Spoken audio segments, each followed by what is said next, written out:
नमस्कार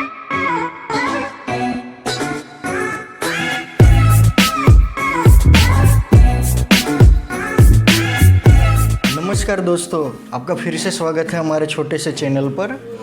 तो आज हम पहले तो कल का थोड़ा टॉपिक बाकी रह गया था।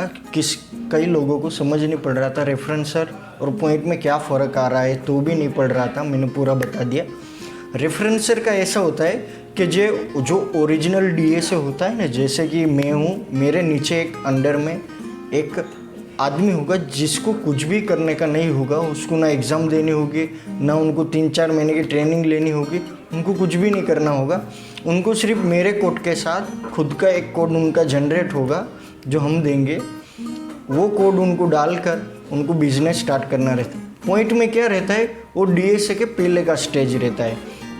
जैसे आपको कोई डीएसए कोड दे रहा है तो वो आपको 3 महीने या 2 महीने आपको टेस्ट करेगा कि आप कितना काम कर सकते हो, या आप फ्रेशर हो तो आप ये काम कर सकोगे क्या नहीं।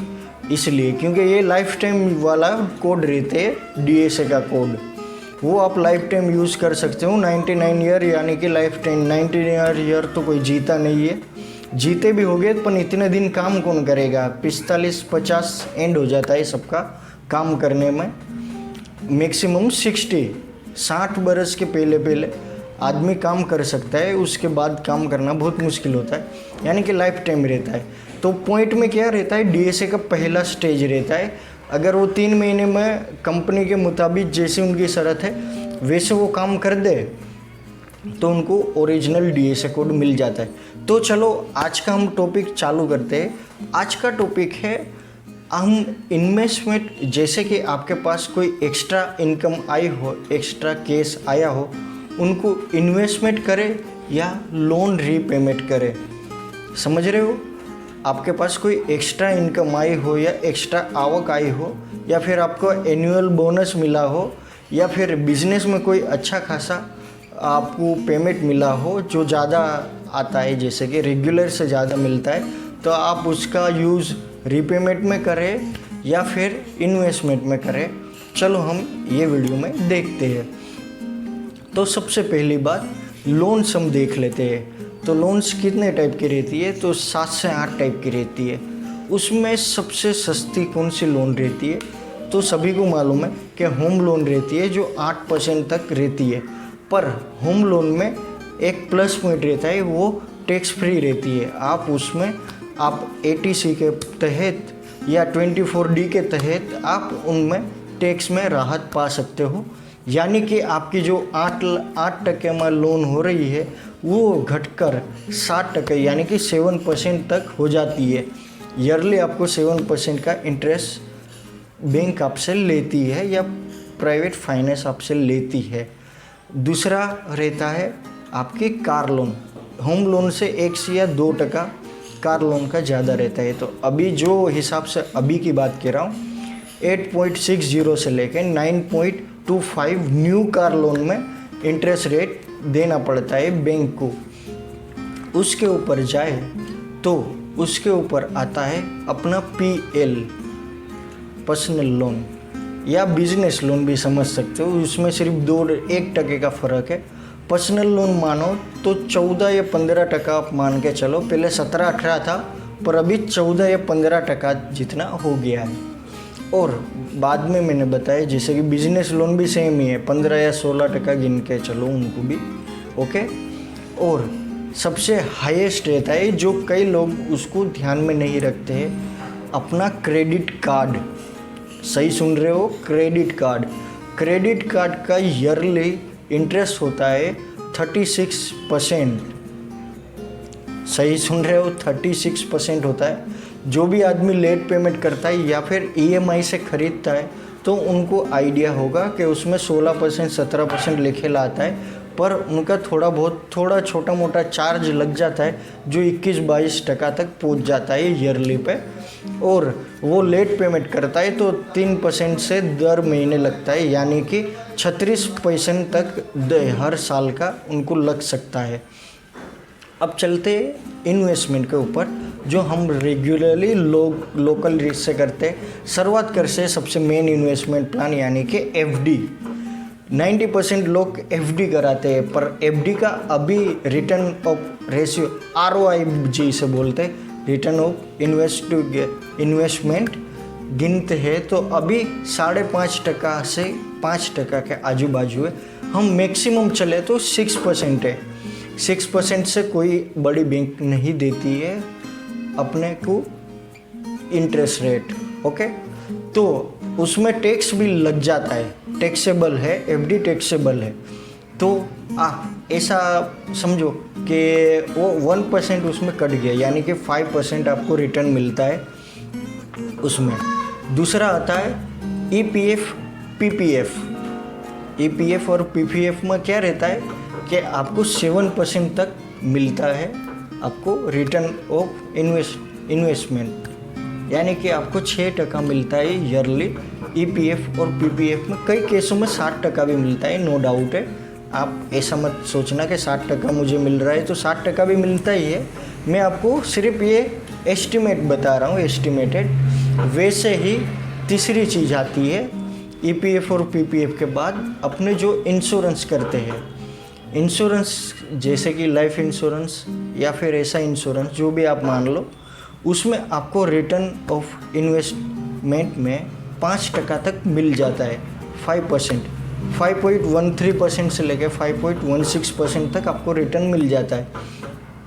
और सबसे आखिरी और सबसे ज़्यादा थोड़ा डिमांड भी बोल सकते हैं, अभी तो डिमांड में भी आ गया है कि पीएफ और stock market, sorry mutual fund और स्टॉक मार्केट। ओके, पीएफ वो पीपीएफ वाला पीएफ था इसलिए थोड़ा कंफ्यूज हो गया।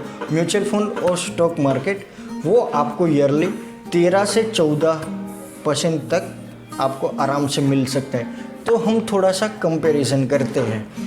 तो आप मान लो आपकी सबसे सस्ती लोन कौन सी है, नहीं सॉरी सबसे महंगी लोन कौन सी है या सबसे सस्ती लोन कौन सी।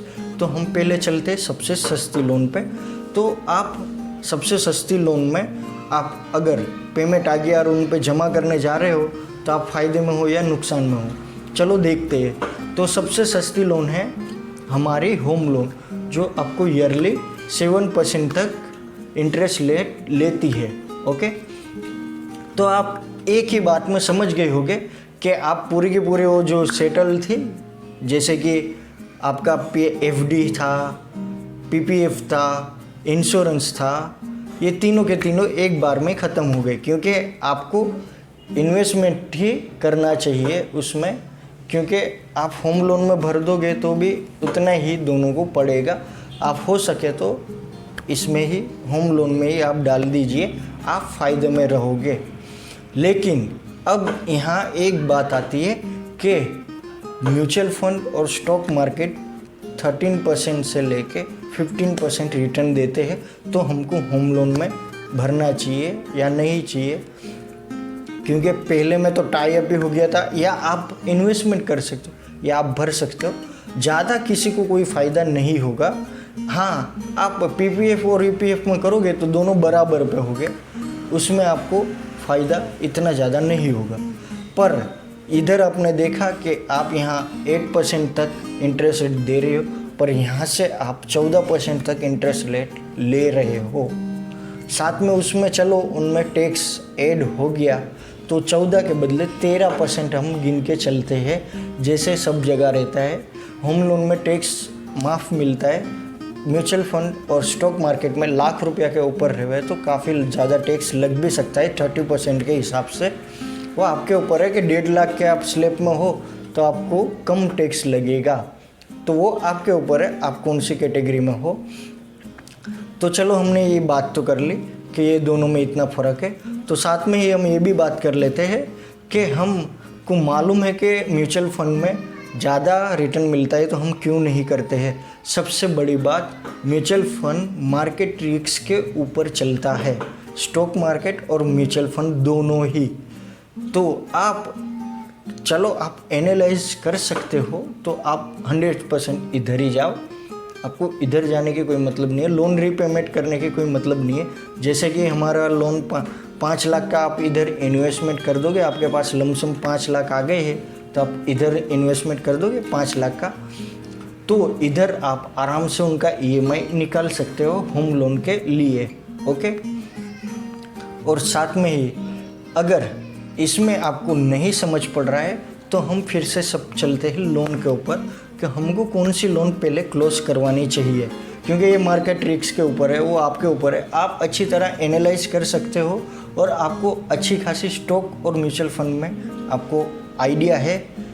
जैसे कि मैं अभी स्टॉक में मैं बिगिनर हूँ, तो मैं लोन रीपेमेंट को ज़्यादा सजेशन करूँगा, क्योंकि मुझे खुद को आइडिया नहीं है।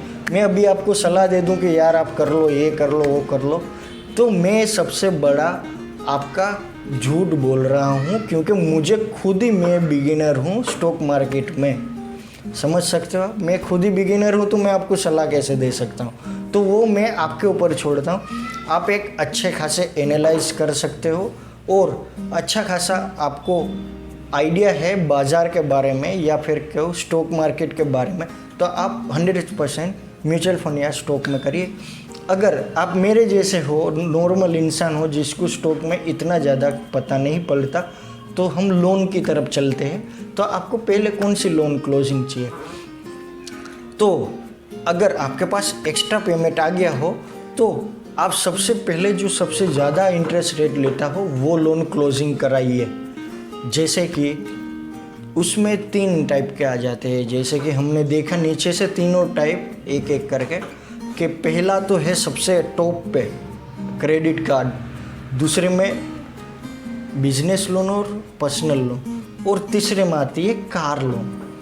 हाँ, अगर आपके पास कोई क्रेडिट कार्ड है तो सबसे पहले आप क्रेडिट कार्ड का प्लेस कराइए, चाहिए ही नहीं, 0 कर दीजिए।